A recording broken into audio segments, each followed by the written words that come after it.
Dependiendo de dónde se localiza el ADN de la célula, se puede hablar de dos tipos de organización celular. 1. Las células procariotas. Son células sencillas, de pequeño tamaño, no tienen ni núcleo ni orgánulos membranosos. Su material genético se encuentra disperso en el citoplasma. 2. Las células eucariotas. Son células más complejas, de mayor tamaño, presentan un núcleo, que contiene el material genético y gran variedad de orgánulos membranosos.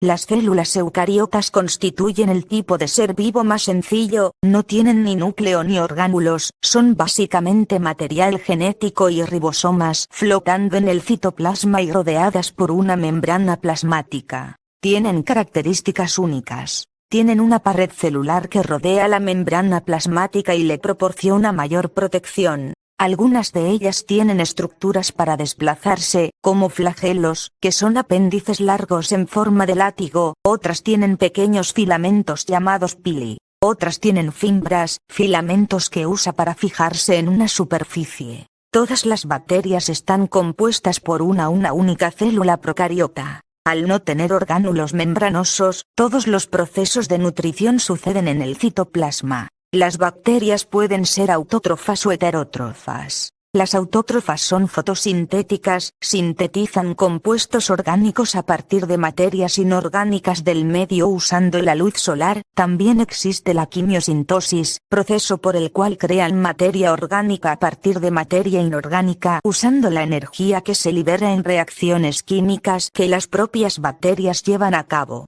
Las bacterias heterótrofas se alimentan de la materia orgánica de otros seres vivos. Algunas bacterias se desplazan usando sus flagelos, otras se mueven girando sobre sí mismas, y otras permanecen inmóviles.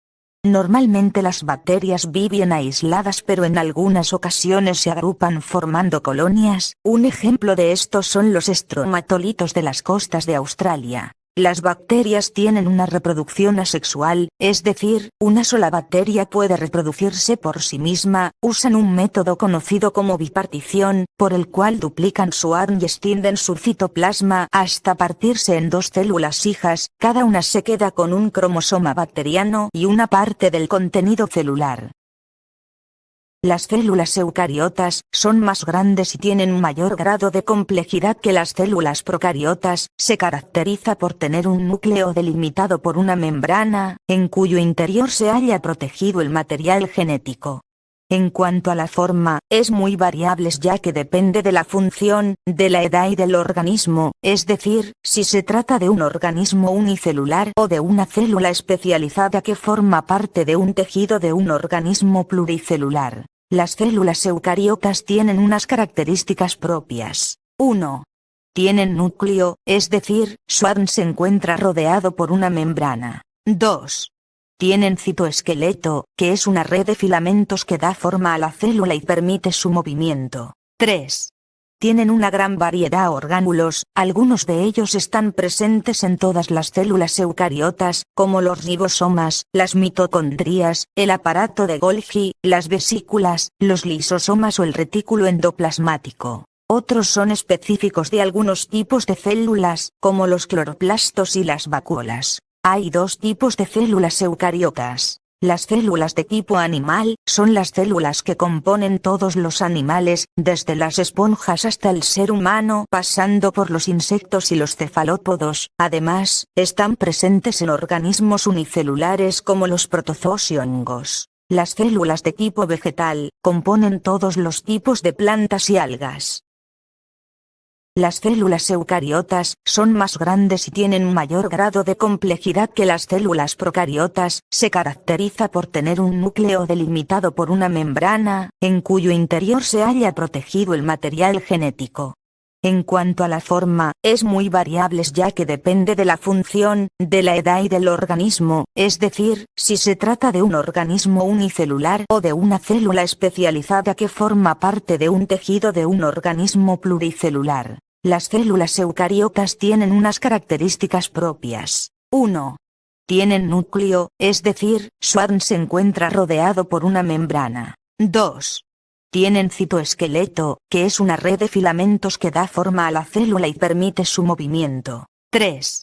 Tienen una gran variedad de orgánulos, algunos de ellos están presentes en todas las células eucariotas, como los ribosomas, las mitocondrias, el aparato de Golgi, las vesículas, los lisosomas o el retículo endoplasmático. Otros son específicos de algunos tipos de células, como los cloroplastos y las vacuolas. Hay dos tipos de células eucariotas. Las células de tipo animal son las células que componen todos los animales, desde las esponjas hasta el ser humano, pasando por los insectos y los cefalópodos. Además, están presentes en organismos unicelulares como los protozoos y hongos. Las células de tipo vegetal componen todos los tipos de plantas y algas.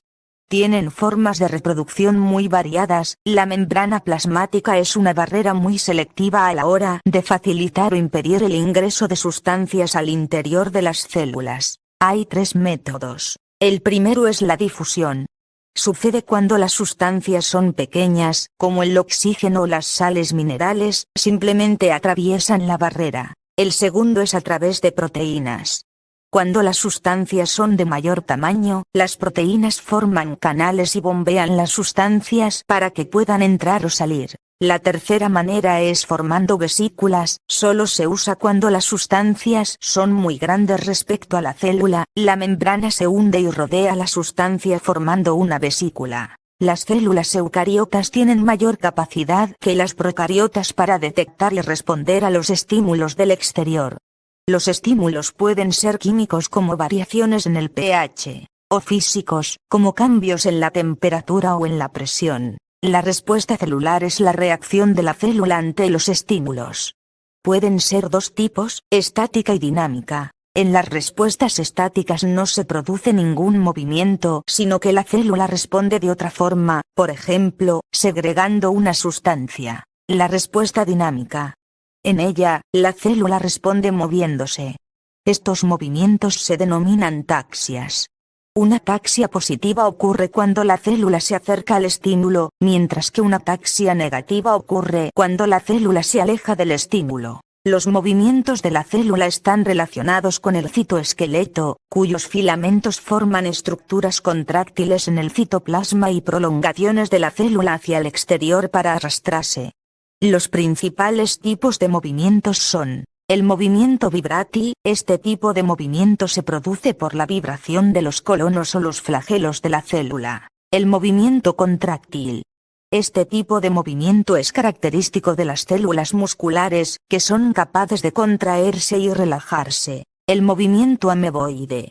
Este tipo de movimiento es característico de las amebas, aunque también los glóbulos blancos de la sangre lo usan. En cuanto a la reproducción, las células eucariotas también tienen una reproducción asexual. Hay 3 sistemas. La bipartición es similar a la de las células eucariotas, así se reproducen los protozoos. La gemación. La célula duplica su material genético y genera una protuberancia en su pared celular que va creciendo hasta separarse de su célula madre. Forman 2 células genéricamente casi idénticas, pero de diferente tamaño. Así se reproducen hongos unicelulares como las levaduras. La esporulación. También se le conoce como división múltiple. La célula genera múltiples copias casi idénticas de su material genético y la rodea de una porción de citoplasma. La membrana de la célula madre se rompe, liberando esporas. Este método es usado por todas las especies de hongos, muchas especies de plantas y algunas especies de protozoos.